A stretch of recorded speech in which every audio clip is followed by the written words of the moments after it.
There comes a moment, quiet, almost invisible, when the people around you no longer see you the way they once did. You laugh at different things now. You pause longer before you speak. You look at life not from the surface, but from somewhere deeper, somewhere quieter. And that's when it happens. You start to realize you're outgrowing the world you once fit inside. It doesn't happen all at once. It begins softly. Like a door closing behind you that you didn't know you walked through, the conversations that once fed you now taste hollow. The noise that once comforted you now feels too loud. The faces you once needed now feel like echoes of who you used to be. And though you've begged for growth, prayed for evolution, no one tells you about the loneliness that comes with it. Because growth doesn't just change your mind, it changes your frequency. And when your frequency shifts, not everyone can hear your song anymore. That's the price of awakening. The soft, aching truth of becoming someone new in a world that prefers who you were. You are expanding, but expansion comes with exile. You are blooming, but blooming always means leaving the soil that once held you. This is the price of growth. The silent unraveling between who you were and who you're still becoming. Growth never feels like growth when you're in it. It feels like breaking, like falling apart, like losing pieces of yourself you thought you'd never live without. You're not failing, you're shedding. Every being in nature knows this truth. The snake must lose its skin. The tree must lose its leaves. The lobster must crack its shell, or else it suffocates inside its own protection. But humans, we resist. We cling to the very things that keep us small, because no one told us that outgrowing your old life feels exactly like dying. You will lose people, you will lose interests, you will lose the version of yourself that once felt like home. And in that loss, you will think something's gone terribly wrong. But what's really happening is expansion. The soul outgrows its container, and life, in its infinite mercy, cracks it open. You can't evolve and stay the same. You can't carry your new self in an old shell. The lobster knows this. When its shell becomes too tight, it retreats into the dark, hides beneath rocks, and waits. Soft, exposed, vulnerable. That's the paradox of transformation. Before you grow stronger, you must first become defenseless. And that's what scares us most. Not the pain of change, but the exposure of it. Because when you shed your shell, the world can see you. The masks fall away. The armor dissolves. You are soft where you were once hard, open where you were once closed. And the world does not always welcome softness. It praises the polished, the unbothered, the strong. But real evolution, spiritual evolution, asks you to be raw, to be human, to be real. You'll notice it when the small talk starts to drain you, when gossip feels like static, when the endless chase for validation begins to taste like dust. You'll feel it when you start craving silence more than noise, presence more than praise, truth more than comfort. That's your soul growing too large for its shell. And though it hurts, though every part of you will want to crawl back into the safety of what's familiar, don't. The pain you're feeling is not punishment. It's pressure. Pressure to expand. Pressure to step into your next form. Pressure to become what you were always meant to be before the world told you who you should be. Remember, everything you lose while growing is replaced by something truer. You will lose the noise, but gain peace. You will lose approval, but gain authenticity. You will lose control, but gain connection with something far greater than yourself. Because real growth doesn't come from adding more. It comes from letting go. Letting go of your old story. Letting go of the identity built from survival. Letting go of the idea that safety lives in stagnation. You were never meant to stay in one form forever. You are a becoming, an ever-expanding mystery. So if you feel lost right now, if you feel like you don't belong anywhere anymore, if everything you used to love suddenly feels too small, that's not failure. That's the sign. The shell has cracked. The life you once built has become too tight for who you are becoming. And yes, it's terrifying. But what's waiting for you on the other side of that shedding is freedom. You are not breaking down, you are breaking open. Every shell you've outgrown is proof that you've lived. Proof that you've dared to change. Proof that you've trusted life enough to begin again. Don't mourn the shell, bless it. It kept you safe until you no longer needed safety. And now, as you step into your next skin, trembling, tender, alive, remember this. The soul that dares to shed is the soul that dares to grow. And the only thing more painful than change is staying trapped in a life that no longer fits you. This is the art of shedding, the sacred undoing that makes room for rebirth, the quiet courage to let yourself become. There comes a moment in every awakening when you realize you're living in two worlds. The outer world, loud, fast, mechanical, where everyone plays a role, speaks in rehearsed lines, and mistakes routine for reality. And the inner world, quiet, infinite, luminous, where truth whispers beneath the noise, and you begin to see that almost everything you were taught to chase was never real to begin with. This is the great fracture of spiritual growth. You can't unsee what's been seen. Once awareness opens its eyes, it refuses to close them again. You look around, and everything familiar starts to shimmer, not with beauty, but with unreality. The conversations, the ambitions, the games of success and failure, they all start to feel like theater. And you are no longer willing to play your part. You used to belong here. You used to understand the script, but now it all feels like a language you no longer speak. The outer world runs on fear, fear of falling behind, fear of being unseen, fear of not being enough.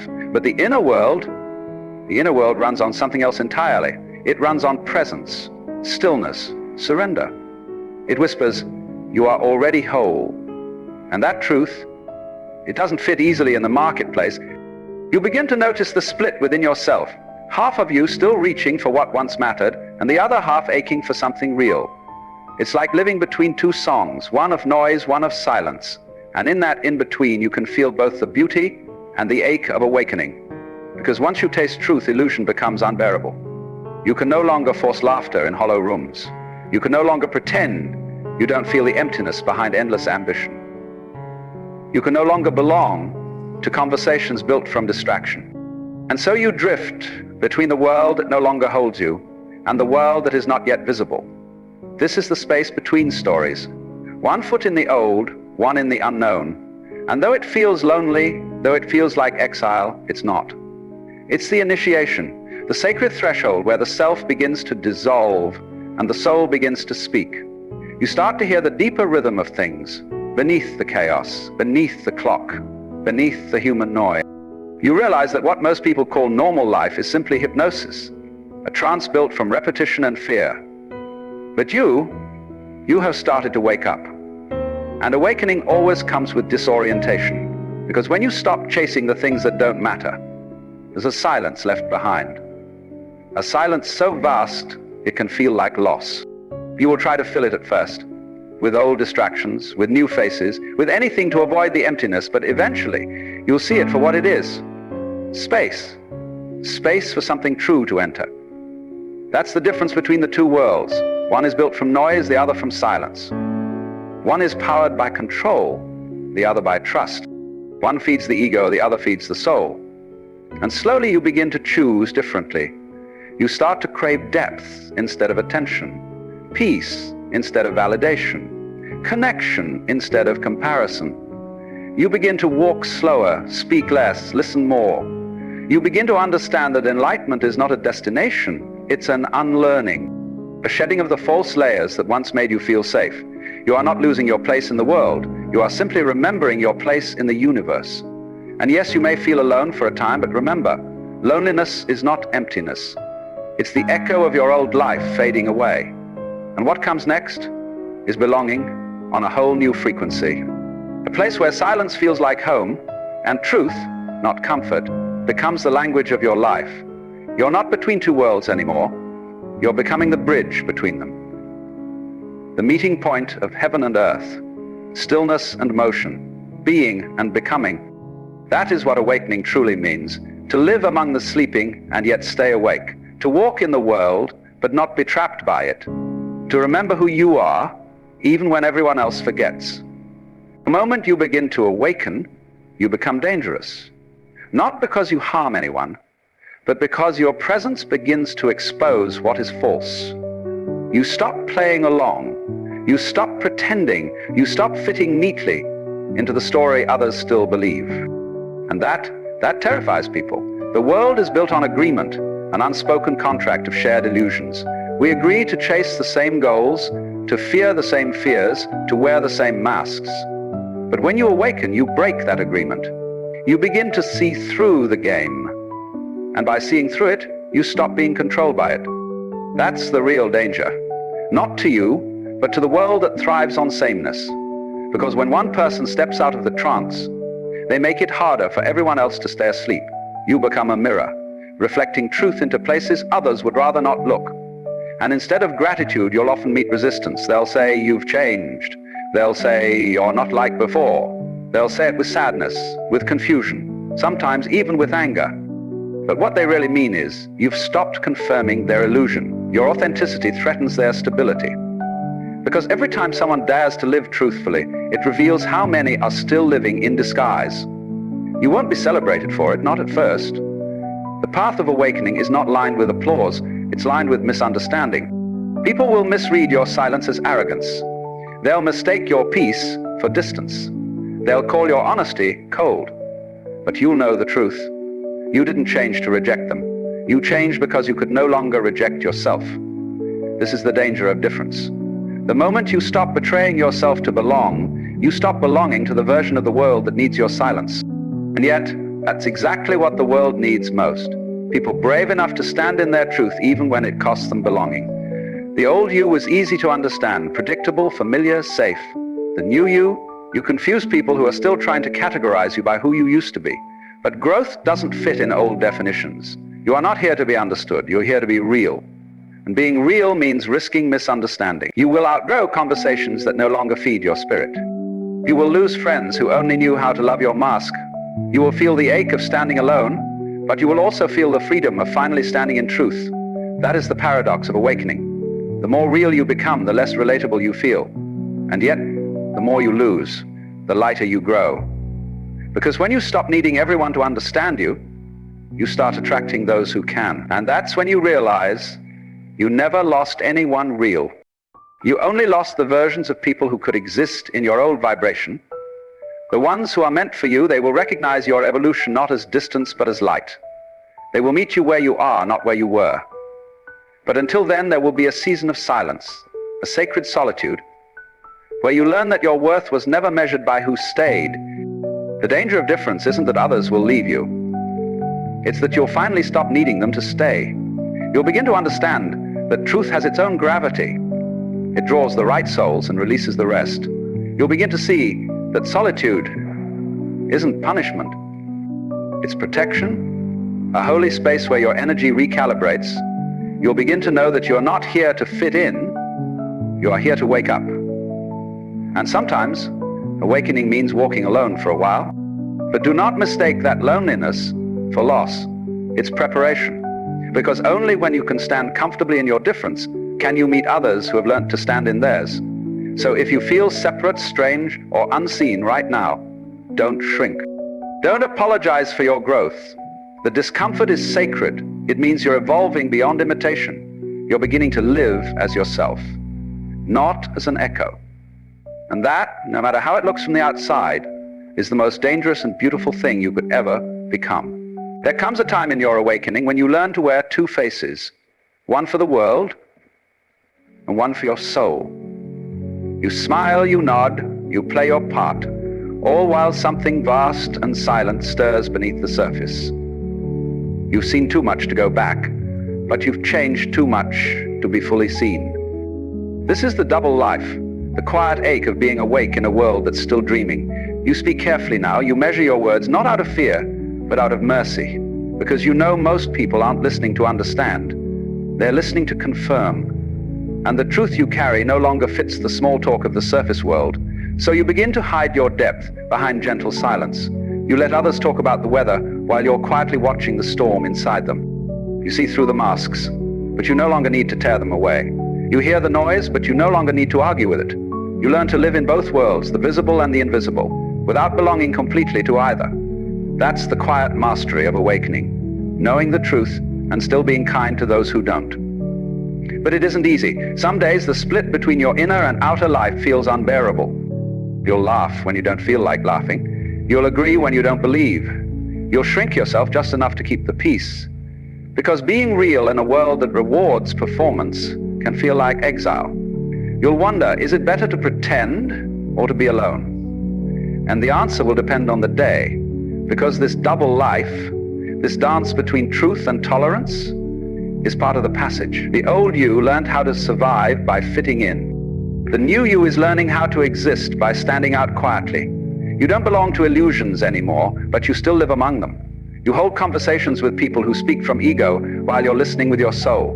And yet you remain not out of superiority, but compassion. You've learned that shouting truth changes nothing, only presence does.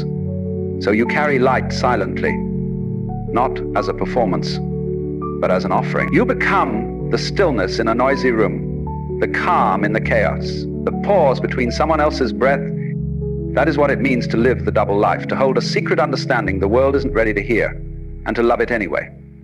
You begin to see that awakening doesn't make you special, it makes you responsible. Responsible for your energy, for your words, for your reactions. You no longer have the privilege of unconsciousness. You can't blame or project or pretend anymore.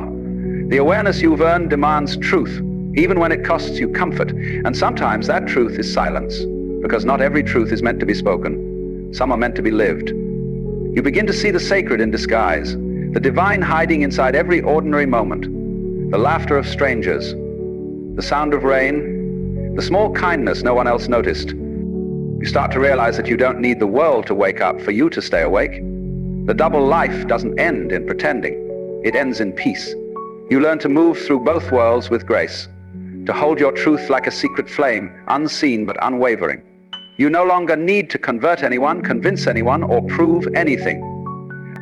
You simply are, living quietly in truth while others chase meaning in noise. You begin to understand that enlightenment was never about leaving the world behind, it was about learning to see through it. And once you can see through the illusion, you can live within it without being owned by it. You can work, love, laugh, cry, but now, with awareness. You've learned to play the game without losing yourself to it. That is the subtle freedom of the double life. To live among the sleeping and yet stay awake. To remember that peace isn't found in escape, it's found in presence. You are not here to run from the illusion. You are here to move through it with eyes wide open, heart still soft, and truth still glowing quietly beneath your skin. And when the time comes, when you meet another who carries the same stillness, you will recognize them instantly, because you will see yourself reflected in their quiet eyes. Two souls walking the same invisible bridge, living in two worlds but belonging to something far beyond them both. There comes a point in every awakening when the light disappears, not because it's gone, but because your eyes are adjusting to something deeper. This is the dark night of the soul, the silent descent between who you were and who you're becoming. It's the moment when everything familiar dissolves, not just the outer world, but the inner scaffolding that once held you together. You feel lost, disconnected, stripped bare of meaning. The things that once gave you joy suddenly feel hollow. The beliefs that once gave you comfort now feel false. You look around and realize nothing fits anymore. You've outgrown your old identity, but the new one hasn't yet emerged. So you drift in the in-between, suspended between worlds. This is not depression, it's dismantling. Life is taking apart everything that is not real. Every borrowed dream, every inherited fear, every mask you built to feel safe. And yes, it hurts. It hurts because you are being undone. You're losing illusions that once protected you, but they were never truth, only shelter. You'll feel abandoned by the universe, but in truth, this is the moment it's closest to you. Because when the false light fades, the real light begins to glow, quietly, steadily, from within. This is the sacred paradox. Awakening doesn't always feel like rising. Sometimes it feels like falling, endlessly, into yourself. You question everything. Your faith, your purpose, your worth. You question whether you're strong enough to survive this emptiness. But the darkness is not your enemy. It's your initiation. Every mystic, every saint, every seeker who has ever touched truth has walked through this same night. They called it the desert of the heart, the long loneliness, the valley of unknowing. It is the space between death and rebirth where the ego finally surrenders and the soul takes its first real breath. And though it feels endless, though you will beg for light, though you will pray for meaning, the silence itself is the teacher. The dark night strips away every distraction until all that remains is what's eternal. It shows you what cannot be taken, the awareness that watches, the love that endures, the quiet pulse of life beneath everything that falls apart. You're not being punished. You're being purified. The dark night is not a void. It's a womb, a sacred, invisible space where the old you dies and the true you begins to form. So let yourself unravel. Let the questions come. Let the silence swallow you whole. Because the self that's falling apart is the self that could never stay. And what rises from this descent will not be a better version of who you were. It will be something altogether new, something freer, truer, boundless. You'll begin to notice, gently, almost imperceptibly, that the pain starts to soften. The tears still fall, but they no longer drown you. The loneliness remains, but it no longer terrifies you. You start to find beauty in the stillness, meaning in the emptiness, grace in the breaking. You start to feel peace. Not the loud kind that demands understanding, but the quiet kind that doesn't need answers. That's the hidden gift of the dark night. It teaches you to see without your eyes, to feel without needing proof, to love without needing reason. And when the dawn finally comes, when the first light touches the ruins of your old life, you won't rise as the same person who fell. You'll rise slower, softer, but infinitely stronger, because you'll know now that the darkness was never your destruction. It was your transformation. The night didn't take the light away from you. It taught you that you were the light all along. So if you are there now, lost, uncertain, in the space between endings and beginnings, breathe. You are not falling apart. You are falling into alignment. You are not losing your way. You are being guided through it. The dark night doesn't mean you're broken. It means you're being reborn. Every ending is a doorway. Every silence is a sacred space. Every darkness is the beginning of a deeper light. This is the dark night of the soul. Not the end of your story, but the rewriting of it, from the inside out. There comes a moment after the storm when the silence feels strange. You've survived the darkness, you've seen the light, but now life asks you to walk between them. This is the middle way, the quiet, sacred path between extremes, between grasping and letting go, between being human and being infinite. At first it feels like confusion. You no longer belong to the chaos, but you're not chasing enlightenment either. You stand somewhere in the middle, balanced, breathing, aware. The mind doesn't like this space. It wants definitions, labels, control. It wants to call things good or bad, right or wrong. But the middle way asks you to let all of that dissolve, to stop clinging to the light as if it's better than the dark, to stop rejecting the shadow as if it's unworthy of love, because both are part of the same truth. The light reveals, the darkness restores. The rise teaches strength. The fall teaches surrender. To walk the middle way is to bow to both and prefer neither. You begin to see that life is not a battle between opposites, but a dance between them. Every inhale followed by an exhale. Every wave followed by stillness. You can't cling to either without breaking the rhythm. The middle way whispers, stay in the flow. It's not about control. It's about harmony. Learning how to let things come and go without losing yourself in either. In this space, peace no longer depends on perfect circumstances. You find stillness even while the world spins around you. You find love, even in people who don't understand you. You find beauty even in impermanence, because now you no longer need the world to stay the same to feel safe. You've learned to meet life where it is, not where you wish it to be. And that's where true balance lives. The middle way doesn't mean neutrality or indifference. It means presence. It means standing in the center of every experience, joy or sorrow, love or loss, and saying, I can hold both. You begin to see that the same force that brings pain also brings healing. The same life that breaks you open also fills you with light. You no longer worship pleasure or run from pain. You let them both move through you like weather through the sky, and beneath it all, you remain the stillness behind the storm. This is not detachment, it's freedom. You haven't escaped life. You've entered it fully without resistance. You walk with awareness instead of control. You love without clinging. You give without demanding. You receive without guilt. You start to see the divine in the ordinary, the sacred in simplicity, the beauty in imperfection. The middle way is not the absence of passion, it's the presence of peace within passion. It's learning to live without being owned by what you live through. When someone hurts you, you feel it, but you no longer let it define you. When something beautiful comes, you enjoy it, but you no longer fear its end. You begin to dance with life instead of wrestling it. That's the art of awakening. Not escaping the human, but embracing it with eyes open. You start to understand that enlightenment was never meant to pull you away from the world. It was meant to show you how to walk through it, lightly, lovingly, fully aware, to be awake and still humble, to be wise and still kind, to be strong and still soft. That is the power of the middle way, where light and dark meet and bow to each other, where you no longer chase and no longer hide. You just are, balanced, present, whole. This is the quiet grace of awakening, not the end of struggle, but the birth of stillness in its midst. The peace that doesn't leave when the world changes, the truth that doesn't collapse when the mind doubts, the love that remains even when everything else fades. You have found the middle way, not a path out of life, but a path deeper into it. There's a quiet loneliness that comes after awakening, the ache of walking through a world that no longer feels like home, surrounded by familiar faces that no longer feel familiar. You try to speak, but your words fall flat. You try to connect, but your energy no longer fits the spaces it once did.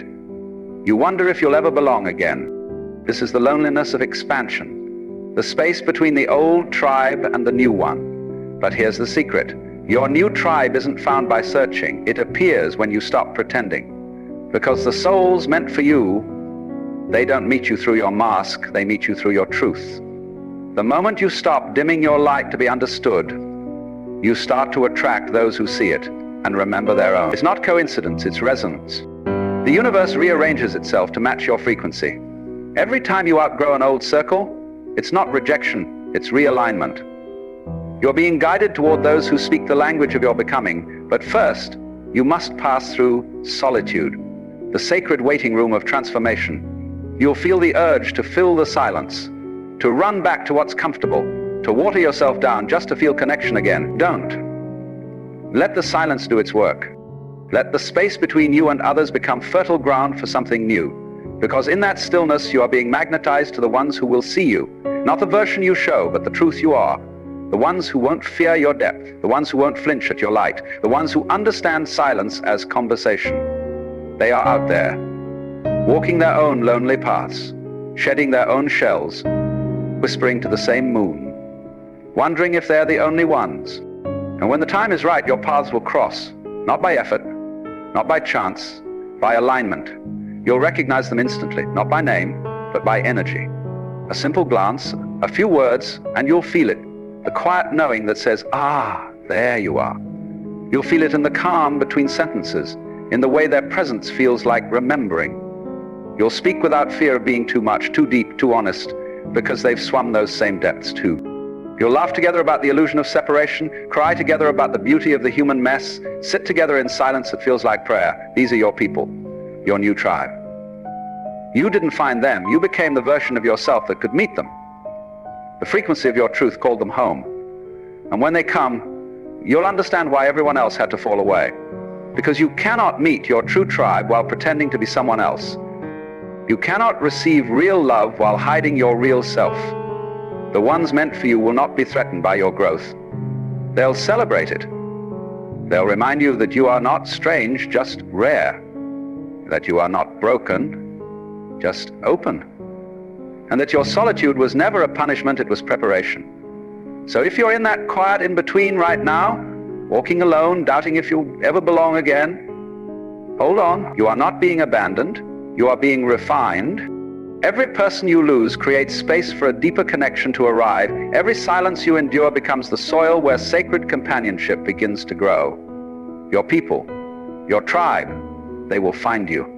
Not through noise, but through the quiet signal of your authenticity. And when they do, it will feel like recognition, not discovery. You'll realize you were never walking alone, only walking toward them. Because the universe never leaves a soul without its reflections. The moment you embrace who you really are, your frequency becomes a lighthouse. And somewhere out there in the distance, others will see your light and whisper, finally, someone else who understands. The awakening is not safe, it's not gentle, it's not easy. It's the most beautiful risk you will ever take, the decision to trade comfort for truth, to walk willingly into the fire of your own becoming, knowing it will burn away everything that isn't real.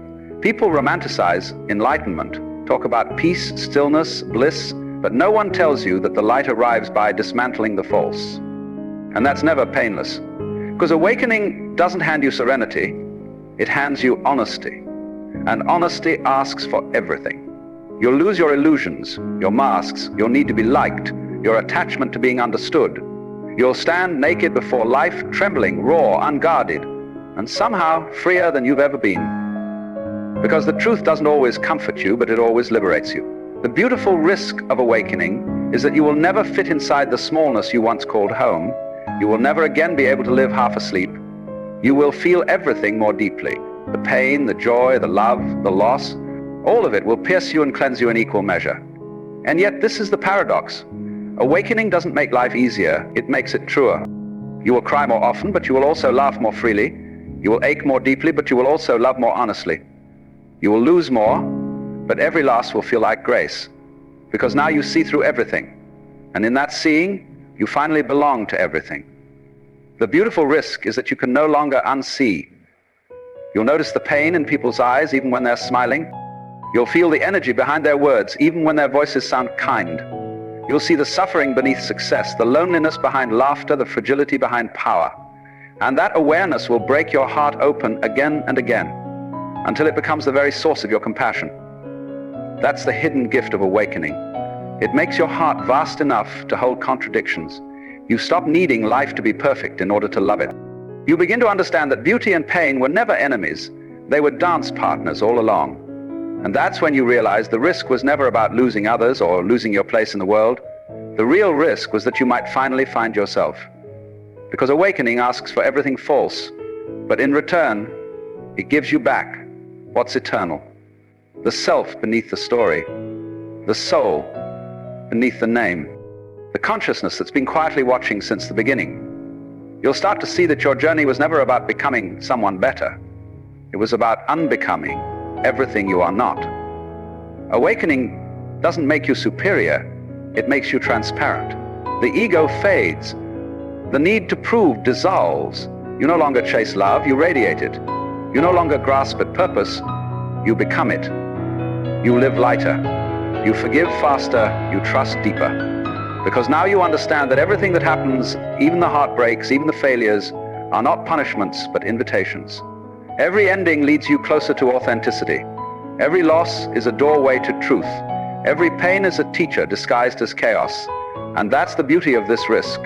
It doesn't guarantee comfort, but it guarantees meaning. You start to see that nothing is random. The detours, the delays, the disappointments, all of them sculpt you, refine you, carve you into clarity. And even when life feels cruel, you can feel something underneath it. A pulse, a pattern, a divine intelligence weaving everything together. You stop asking why me and start whispering thank you. Because now you understand that even the breaking was love in disguise. Awakening asks you to surrender, not in defeat, but in trust. To let go of who you think you should be, so life can show you who you really are. And yes, it's risky, because once you awaken, you can never go back to sleep. You can never pretend the small things matter more than love, or that fear is stronger than truth. You've seen behind the curtain, and now every moment becomes sacred. Every breath becomes a prayer. Every connection becomes a mirror. Every act of kindness becomes the ripple of light. That's the beautiful risk of awakening. You lose the illusion of control, but gain the freedom of surrender. You lose who you were, but become who you are. And you realize it was never a risk at all. It was the return home. You're not losing anything real. Only illusions, only masks, only the versions of yourself that were never meant to stay. Everything that falls away was never truly yours. It was borrowed, temporary, part of the chrysalis that taught you how to fly. So when it feels like everything is leaving you, maybe it's just the false layers peeling back, revealing what was always real beneath your own stillness, your own light. You are not alone. Even in solitude, you are surrounded by the quiet hum of others walking their own invisible paths, growing, breaking, awakening, right alongside you. Trust the process. Trust the timing. Trust the part of you that knows this is not an ending, but the beautiful unfolding of who you really are. Every soul must pass through its own darkness before it remembers the stars. You are exactly where you need to be. If this message found you when you needed it, share it. Leave your story in the comments. And if you're walking this path too, like, subscribe, and join this circle of awakening souls.